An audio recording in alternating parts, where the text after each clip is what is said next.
নমস্কার বন্ধুরা, সবাই কেমন আছো? আশা করি সবাই ভালো আছো। দেখো এদিকে আমি আটা মেখে সকাল সকাল করে নিচ্ছি পরোটা। তো অনেক একটু তাড়াহুড়া ছিল, সকাল থেকে কিছুই শেয়ার করতে পারিনি, কিন্তু এখনও সকালই আছে, তাড়াতাড়ি করে নিচ্ছি। করে নেওয়ার পরে একটু তাড়াতাড়ি রান্না করব, রান্না করে যেতে হবে আমাকে এক জায়গাতে। তো কোথায় যাচ্ছি না যাচ্ছি সব কিছুই তোমাদেরকে দেখাচ্ছি, শেয়ার করছি। প্লিজ যারা নতুন দেখছো অবশ্যই করে আমার চ্যানেলটিকে সাবস্ক্রাইব করে নিও, আর পাশে থাকা বেল আইকনটি ক্লিক করে দিও। আর যারা করে নিয়েছো তাদেরকে অনেক অনেক অনেক ধন্যবাদ, আর একটা লাইক দিয়ে ভিডিওটা দেখা শুরু করো। তো দেখেছো লাল লাল পরোটা, কিন্তু পরোটার সাথে আজকে সবজি কিছুই করা হয়নি, কেননা তাড়াতাড়ি আছে, একটু আমার তাড়াতাড়ি আছে, বেরোতে হবে। তাই পরোটা কী বলো তো, আমি এখান থেকে যে গুড় নিয়ে গেছিলাম, খেজুরের ঝোলা গুড়, সেই গুড় দিয়েই গরম গরম পরোটা খাওয়া হবে। কলাও আছে, আবার চাও আছে, যে যা দিয়ে খাবে খাবে। তো এখন পরোটা বানানোর পরে রান্না চাপিয়ে দিয়েছিলাম ফটাক্স করে। এই দেখো মাংস করব, চিকেন করব, তো তার জন্য মশলাটা কষিয়ে নিচ্ছি। আর এই যে চিকেনটা ধুয়ে রেডি করে রেখেছি, তো চিকেনটা করব। আর করব টমেটো পিসা চাটনি, ভাতের মধ্যে টমেটো সেদ্ধ দিয়ে দিয়েছি, কেননা পোড়ানোরও টাইম নেই। তো তাড়াহুড়া করে তাড়াতাড়ি করে একটু খেয়ে তো বসে গেছি গাড়িতে। আমি, তোজো, আর আছে আমার হাজবেন্ড। তো এখন বেরিয়ে পড়ব বাড়ির উদ্দেশ্যে। হঠাৎ করে আমাকে বাপের বাড়ি যেতে হলো, হঠাৎ করে একদম। না হলে বলো, পৌষ সংক্রান্ত ছেড়ে কেউ কি বাপের বাড়িতে যায়? কিন্তু আমাকে যেতেই হবে। মনটা একটু খুশি খুশি ছিল, কিন্তু তাও এবার সায়ন আছে বাড়িতে, সায়ন আরও ঠাকুমা বাড়িতে আছে, আর জেরি আছে বাড়িতে। তো আমরা বেরোতে বেরোতে প্রায় 4টা বেজে গেছিলো, ঘরে আস্তে আস্তে রাত 8টা হয়ে গেছিলো।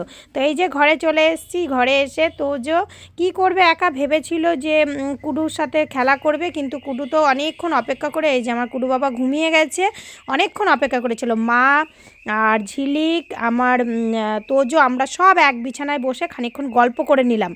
গল্প সল্প করার পরে চলে যাব আমরা খাবার খেতে। আর পরের দিন আজকে সকাল, গুড মর্নিং সবাইকে। সবাইকে পৌষ সংক্রান্তির শুভেচ্ছা ও অভিনন্দন দিয়ে শুরু করছি আজকে এই কালকে থেকেই শুরু করেছি ভিডিওটা, তো আজকে সকালে এখনই শুরু করলাম। তো এখন কিন্তু সূর্য এখনও ওঠেনি, পুরো মেঘাচ্ছন্ন আকাশ, তার মধ্যে কিন্তু আমার ভাইয়ের বউ এই যে উঠে নিয়ে সব কালকে এই জায়গাগুলোতে লিপে রেখেছিল, আজকে ওর মধ্যে দিয়ে দিল তোমার আলপনা কি সবার বাড়িতেই, আমি আশেপাশে বাড়িতেও গেছি, মাসিদের বাড়ি, পাশে জেঠিদের বাড়িতে, সবার বাড়িতেই দেখবা যে সকালবেলা উঠে সূর্য ওঠার আগে এটা দিতে হয়। তো চাল গুঁড়ো দিয়ে আলপনাটা দেওয়া না, ঠাকুরের যে গ্লাসগুলো হয় ছোট ছোট, ওই গ্লাস দিয়ে তার উপরে ফুল দিয়ে দেওয়া হয়। তো এই নিয়মটা কার কার বাড়িতে আছে অবশ্যই কমেন্ট করে জানাবো। আমরা ছোট থেকে দিয়ে আসছি, আমরা কিন্তু ছোটোতে স্নান করে দিতাম, কিন্তু এখন এত ঠান্ডা, কেউ কিন্তু অতটা স্নান করতে চায় না, সব জামা কাপড় ছেড়েই দিয়ে দেয়। তো আমার ভাইয়ের ছেলে ছোটো বলে ভাইয়ের বউ দিয়েছিল জামাকাপড় ছেড়ে, কিন্তু পাশে বাড়ি বৌদি দিয়েছিল, কিন্তু সকাল সকাল মাসিরা সব স্নানই করেছিল, কিন্তু ততক্ষণ তো দেখা হয়নি। পরে আমি তোমাদেরকে দেখিয়ে নিচ্ছি। এই যে চলে যাচ্ছি রাস্তা থেকে বেরিয়ে, আমাদের রাস্তা থেকে বেরিয়ে চলে গেলাম এই যে আমার পাশে জেঠি বাড়িতে, ওদেরও দেখো দেওয়া আছে, বৌদি সকাল সকাল দিয়ে তার পিঠেও বানানো হয়ে যাচ্ছে। তো এইরকম করেই সবার বাড়িতেই আছে। তো এখান থেকে বেরিয়ে চলে গেছি আমি, ভাই আমাদের গাড়িটা, আমরা যে গাড়িতে এসেছি, আমাদের গাড়িটা গেটের কাছে লাগানো ছিল বলে ভাইয়ের গাড়ি ঢোকাতে পারেনি, তার জন্য ওই মাসিদের, এই যে মাসিদের এদিকটা করে গাড়িটা রেখেছে। ভাই সকাল সকাল গিয়ে আবার এই ঠান্ডার মধ্যে গাড়িটাকে একটু ধুয়ে পরিষ্কারও করে নিচ্ছে, পৌষ সংক্রান্তি সবাইকে স্নান করতে হবে, তার জন্য গাড়িটাকে একটু স্নান করিয়ে দিল। তো এখান থেকে চলে গেছি কার খোঁজে, তোজো আর আমার কুডু বাবার খোঁজে, যে এদের বাড়িতেই আছে, আমার একটা দাদার মেয়ে আছে, ওর সাথেই ঠিক খেলছে। তো গিয়ে দেখছি, দেখো মাসিদেরও উঠানে দেওয়া কমপ্লিট হয়ে গেছে আলপনা। তো দেওয়ার পর দেখছি এখানে আমার দুই মাসি আবার কি করছে, পিঠে বানাচ্ছে। তো পিঠেটা কি করে বানাচ্ছে সেটাও একটু তোমাদের সাথে শেয়ার করে নেব। এই যে একটা আমার দাদার মেয়ে, তো ও কী করছে, ওকে আমি বলছি হাই কর, লজ্জা পাচ্ছে, এত লজ্জা পাচ্ছে। তো ও যেমন তাড়াতাড়ি করে, তো হাইটাই করতে বললে করে দেয়, কিন্তু ও লজ্জা পাচ্ছে। ওই দেখো আমার কুডু বাবাকে দেখেছো, মাথায় টুপি নেই, কিচ্ছু নেই, জোর করে মোজাটা পরানো হয়েছিল। এদিকে এক খোলা পিঠে হয়ে যাওয়ার পর মাসি বলছে খা দিয়ে মা নিল দুটো, আমাকে বলছে, আমারটাও বললাম গরম গরম পিঠে মা নিয়ে চলো বা ঘরে গিয়ে, আমি কেন না তখনও ব্রাশ করিনি, মাসি বলছে এই দুটো কেন থাকবে, এই দুটোও নিয়ে যাও। তো মা পিঠে নিয়ে চলে গেল বাড়ির দিকে। এই যে তোজোকে বললাম একটু হাই করে দেখিয়ে দে বুনুকে, তো একটু হাই করে দিল। আর এদিকে মাসি দেখো নিয়েছে একটা কাঁচি।